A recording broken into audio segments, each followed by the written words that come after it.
Dans la vidéo d'aujourd'hui, on va parler de 3 à 4 variétés de bananiers plantains. Dépendamment de vos objectifs de production, vous choisirez certainement la variété A par rapport à la variété B. Malheureusement, dans cette plantation de bananiers plantains où je suis, on n'a pas encore la production et donc pour faire le distinguo des différentes variétés. Mais je vous présenterai progressivement la plantation. Ça vous permettrait d'avoir pêle-mêle d'idées qui vous aideront dans le choix de vos variétés aussi.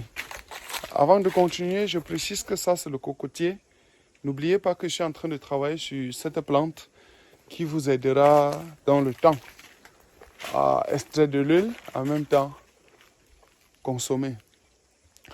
Donc, la première variété de bananiers plantains que vous devez privilégier, c'est la variété Bâtard.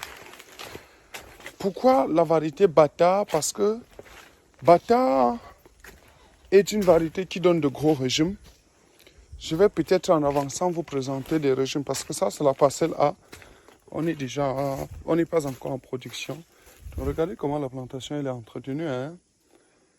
C'est ça qu'il faut faire. Mais ici on souhaite faire plus. Donc j'étais aussi là pour le greffage, hein? Greffage des avocatiers. Donc ça c'est le résultat obtenu qui est plutôt intéressant. Si vous voyez une ficelle là-bas au sol, ça veut dire que c'est un nectar qui finit là-bas. Donc, à vrai dire, voilà comment la plantation se présente. Lorsqu'on dit variété Bâtard, normalement, l'idée, c'est la production des régimes quand même intéressants. Lorsqu'on dit qu'un régime est intéressant, ça veut tout simplement dire que le poids moyen, c'est 30 kg.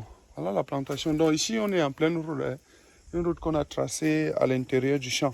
Donc, le régime normal pour la variété Bâtard, c'est 30 kg. En tout cas, autour de 30 kg. Ça veut tout simplement dire que si vous avez fait 1000 pieds à l'hectare, ça vous fait 30 tonnes. Vous pouvez donc faire 60 tonnes pour dire 2000 pieds à l'hectare, comme ce que nous passons plus de temps à vous recommander de faire. Et certainement, on va mettre à l'écran pour que vous voyez déjà à quoi ressemble Bâtard, pour avoir pêle-mêle d'idées. Ça vous aide certainement, parce que ce qui est sûr, c'est que si vous avez une idée de la photo, si vous avez une idée de l'image, vous vous en sortiriez tout simplement. Donc la plantation, elle s'étend. J'ai pas besoin de... C'est une grosse plantation. J'ai pas envie de donner la superficie ici dans cette vidéo. C'est pas intéressant. Au contraire, je vous indique les variétés. Ça n'a rien de... On fait un peu d'ananas là pour consommer. Sinon, la plantation même, c'est du bananier plantain. Donc, ce que vous êtes en train de voir certainement, c'est Bâtard.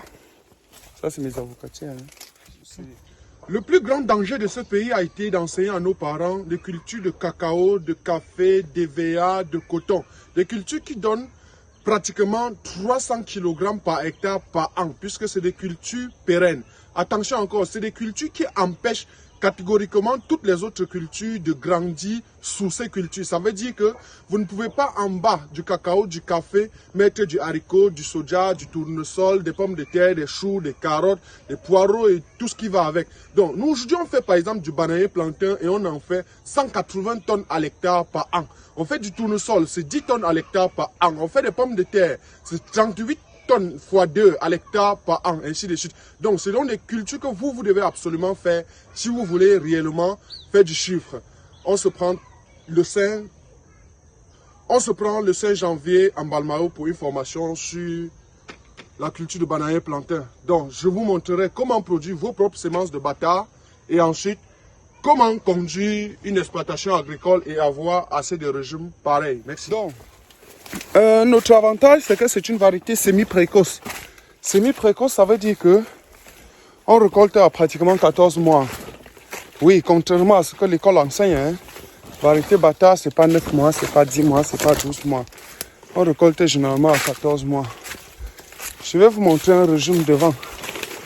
Et l'un des avantages qui m'intéresse également beaucoup chez la variété Bâtard, c'est qu'elle rejette beaucoup. Rejeter beaucoup, ça veut dire que ça donne assez de rejet. C'est vrai que nous avons des techniques pour avoir plus de rejet, mais à la base, c'est une variété qui rejette beaucoup. J'ai vu un régime quelque part J'étais en train de... Parce qu'ici, quand même, déjà, on est dans la plantation, il y a plus de batailles. Hein. Ouais. J'ai vu un régime quelque part. Je cherchais à vous montrer. Malheureusement. Donc, les techniques de multiplication, donc c'est...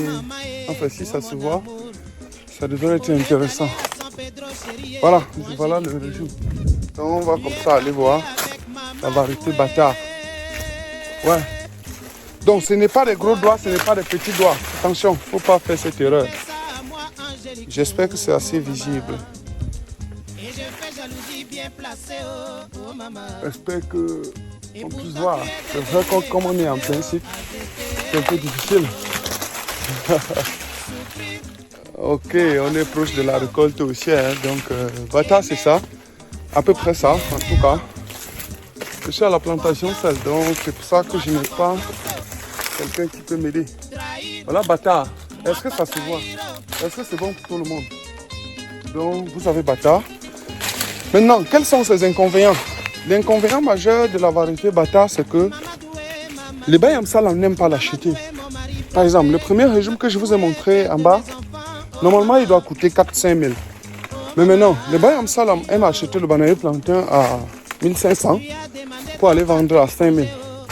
Et gagner 3, 4, 5 fois plus que l'agriculteur. Ce qui n'est pourtant pas mauvais aussi. Ils font des affaires. Ils font du business. C'est ça la plantation. Donc, ils n'aiment donc pas acheter parce que quand tout le monde voit ce régime, tout le monde comprend que ça doit être cher, y compris le Bayam Salam. C'est pour ça qu'ils n'aiment donc pas acheter, de peur que avec le client on ne s'entend pas. Avec le vendeur on ne s'entend pas bien, tout simplement. Donc la plantation c'est ça, hein. Là encore c'est un régime de bâtard, tout simplement. Donc, on va passer à une autre variété. Voilà l'inconvénient majeur. Bon, peut-être autre chose, puisque ce n'est pas des gros doigts, on ne peut pas en faire des chips. Et il y a pas mal de trucs que je n'ai pas envie de revenir. Voilà. Mais précisons quand même que bâtard s'adapte beaucoup. Et c'est des bananiers courts, tels que vous êtes en train de voir. Et s'adapte dans plusieurs régions du monde. Donc on n'a pas de problème de dire que est-ce que ça va s'adapter ou pas. Ainsi de suite. Voilà. Deuxième chose, ou bien deuxième variété. Je suis en train de profiter pour faire le tour de la plantation. Hein. Est-ce que c'est vu? Donc, deuxième variété, c'est la variété Big et Banga. C'est la variété que les Bayam Salam adorent. Ou encore, c'est la variété la plus commerciale dans nos régions. Et même au Cameroun. Donc, tout se passe plutôt bien. Ça, c'est mon avocatier. Je crois qu'il est un peu malade là parce que le stress hydrique, le besoin d'eau. C'est déjà la sécheresse, les gars. Donc, on est à la plantation. Donc, ce que je voulais dire, c'est que Big et Banga, c'est une variété beaucoup aimée, beaucoup adorée. Pourquoi? Parce que les Bayam Salam achètent beaucoup. Et autre chose, c'est que c'est la variété qu'on aime bien pour faire les chips, pour faire la farine. Voilà. Donc, mais c'est pas ça surtout ce qui est intéressant. Ce qui est intéressant chez Big et Banga, c'est que c'est une variété... qu'est-ce que je veux dire? C'est une variété précoce. Ça veut dire quoi? Sa récolte survient généralement à 9, 10, 11, 12 mois. Suivant qu'on est en zone chaude ou en zone froide. Donc c'est un gros avantage. La plantation elle est très grande, donc on n'a pas vraiment besoin de vous donner la superficie et tout le reste. Donc, la deuxième chose que vous devez remarquer, c'est que c'est une variété très précoce. 9, 10, 11, 12 mois, on passe à la production. Ce qui fait que c'est très intéressant ça, n'est-ce pas? Ok. La troisième variété, précisons avant de continuer que Bâtard, on l'adore. Big Banga, on l'adore aussi parce que le prix est moins cher. Les régimes, c'est des gros doigts. Et un régime peut faire 15 à 20 kilos. Donc, c'est moins cher, c'est nettement mieux. Voilà. Donc ici, c'est une parcelle que les gars ont défrichée. Ce que je voulais dire, c'est que l'une des variétés que je vous recommanderais, c'est la variété French. Il y a le French géant, French court, French sombre, French clair. Il y a pas mal de French, n'est-ce pas? C'est ça. Et L'une des choses que vous devez absolument comprendre chez French, c'est que ce n'est pas une variété précoce. La production, c'est minimum 12 mois. On est à la plantation. La production, c'est minimum 12 mois. Et le fait que c'est minimum 12 mois fait que les gens ne l'aiment pas assez. Autre chose, le régime pèse assez, donc ça donne des gros régimes. C'est-à-dire, pratiquement jusqu'à 50 à 100 km le régime. Non, peut-être 115, ouais. Ce qui fait que le tonnage à l'hectare est plutôt très intéressant. Mais l'erreur, donc, c'est que ça coûte très cher. C'est des régimes cadois là au Cameroun, on vend jusqu'à 12 000 francs CFA le régime. L'inconvénient, c'est que c'est-à-dire il faut attendre 14 mois, 18 mois, 22 mois en région froide. Ce qui est évidemment dur. Les gens n'ont pas le temps d'attendre. Donc après ça, l'autre chose que vous devez quand même comprendre, c'est que vu que le régime coûte cher, les gens ne sont pas prêts à acheter. Inconvénient, on ne sait pas faire les chips avec, on ne sait pas faire de la farine avec. Voilà. Donc, je ne vais pas plus durer que ça. La dernière variété que je vous recommanderais, c'est le Bobitanap. Et quand on dit Bobitanap, c'est la variété la plus propice. Regardez où c'est dans la plantation. C'est la variété la plus propice pour la production de chips et de la farine. Donc, Bata, on peut s'essayer, mais à vrai dire, c'est... Enfin, Big et Banga, on peut essayer, mais à vrai dire, c'est le Bobitanap. Donc, aller à un taux de farine panifiable est très important. Les gars, on est à une plantation, c'est comme si j'étais égaré au cœur de la forêt.